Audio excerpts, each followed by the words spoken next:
Doctors of Reddit, what's the biggest case of faking it you've ever seen? Taking trauma call during surgery residency, had a prisoner come in after a fight and claimed he couldn't move or feel his legs. All the CT scans and MRIs were normal, but we would shield his legs so he couldn't see them and poke them with needles and other sharp objects, with enough force to cause pain. He never flinched or moved his legs at all. He was diagnosed with SWRA, spinal cord injury without radiographic abnormality. He stayed in the hospital for a week, no improvement. Always had one guard with him. One night they were down in the lobby watching some television, but the guard needed to use the restroom. The patient said, "Where could I possibly go? I'm paralyzed." Guard left him alone for 2 minutes. Patient last seen sprinting down the road, naked cheeks flapping in the breeze. Made it to a city 4 hours away by car before he was caught again. I have never seen anyone fake it so well. Truly playing the long con. Dermatologist here. Patient was convinced she had a melanoma and needed a biopsy and would need to be on workers' comp. I told her it looked like ink from a marker. She demanded a biopsy. I wiped the area off with an alcohol swab and showed her the ink and that there was no spot on her skin anymore. She stormed out threatening to sue. I'm just glad I cured her melanoma. Had a patient come in for a fall who now couldn't move their legs at all. Did a bunch of tests, didn't find anything. The patient was not at all fazed by suddenly being paralyzed, which was the first red flag. Didn't really believe anything was wrong, but the patient was still not moving their legs. My options are to admit for a huge workup or get them to walk. So I update them saying everything is fine, tests are negative, you can go home. Patient gets up, gets dressed and walks out without a word. We had a patient faking a seizure, so my supervisor told one of us to get the brain needle. The patient made a miraculous and swift recovery without intervention. Young, 18 to 20, woman went running into small rural hospital ER pretending to have abdominal pain. Police officer had tagged her going 40+ km over the limit, which was stunt driving as per the new law in Ontario, impound and license suspension automatic. Cop followed her into ER and apparently said he'd be waiting for her when she left. Locum staff such as myself were housed at a small B&B about 15 minutes away, and the ER had pre-printed order sets to be done before we arrived. When I arrived, she flat out admitted that she just came in because she freaked out and didn't stop. I told her we'd give her 45 minutes to call her parents/family before I booted her. Except, BHCG came back positive, and subsequent ultrasound came back showing extremely early ectopic. Officer figures out something is up when he hears air ambulance call come in over radio. She was completely asymptomatic and just worked out that she dodged both charges and a life-threatening issue by accident. It was definitely a WTF moment. Edit, well, this blew up overnight. I got a few messages. A little more info. Small rural hospitals in northern Ontario often service areas from more than an hour's drive away and still only have a catchment area of 2,000 to 3,000 people. When on call, it was just that, we would do our days in the community clinic, then maybe hospital rounds, then go home and be on call. We wouldn't be at the hospital, there wasn't an on-call room where you would stay, for example.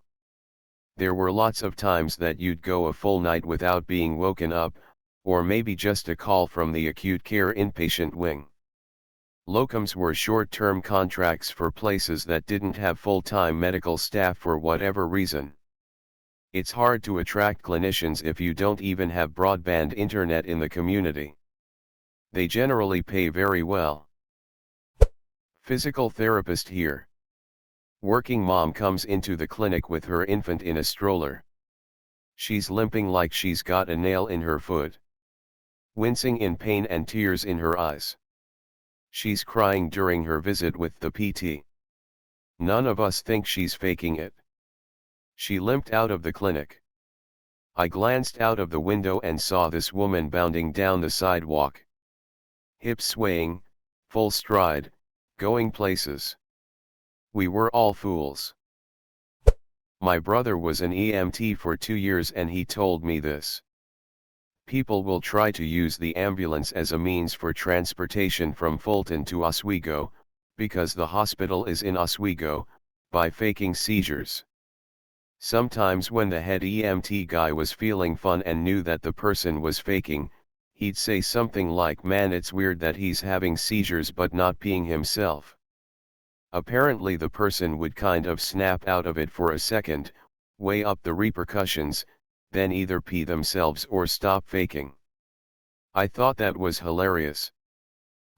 Whenever we had kids, usually teenagers, playing up their symptoms to extend their hospital stay, we would order them into a healthy lifestyle.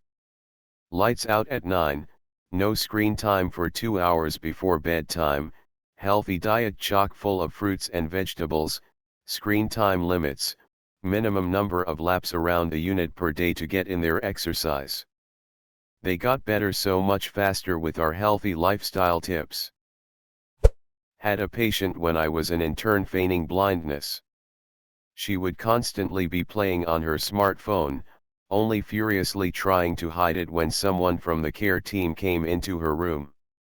The best was when my attending one day strolled past her room and threw his hand up in a highly exaggerated hello wave. She started to throw her arm up to but caught herself halfway through, then threw her hand back into her lap and pretended to be staring off into nothing. I once saw a patient who had been faking paralysis of the legs for years. Used a wheelchair, never walked, etc. Old records showed extensive imaging, neurology consults, and other tests that proved the patient had full function of all extremities. Family/friends were just going along with it. Not sure if it was really conversion disorder or if the patient had some secondary gain issue. Was told this one by a fellow nurse I used to work with when we had a psych floor. It's not unusual for psych patients to stash things in various orifices.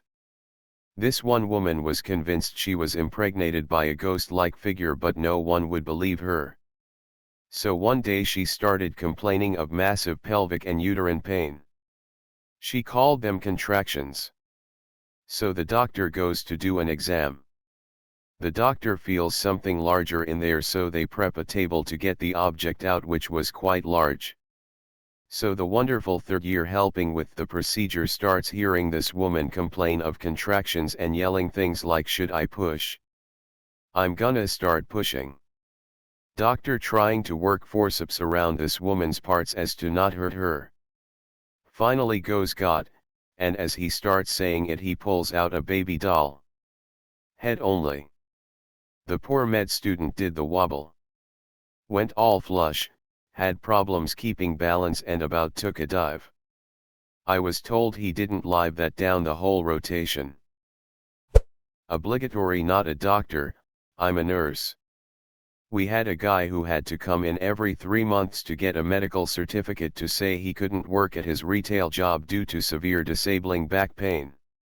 He was receiving large amounts of insurance money for this condition. After the doctor had done his usual examination and questions and signed it off, the guy asks the doctor to check his shoulder, which doc does, and asks how he injured it. Guy says playing rugby for a competitive team. Really, says doc. How long have you been playing for them? Guy has been playing and training the whole time. Doc puts this info on insurance form. Doc loses his shit in staff room laughing. Next week the patient loses his shit in reception because his insurance has been cancelled.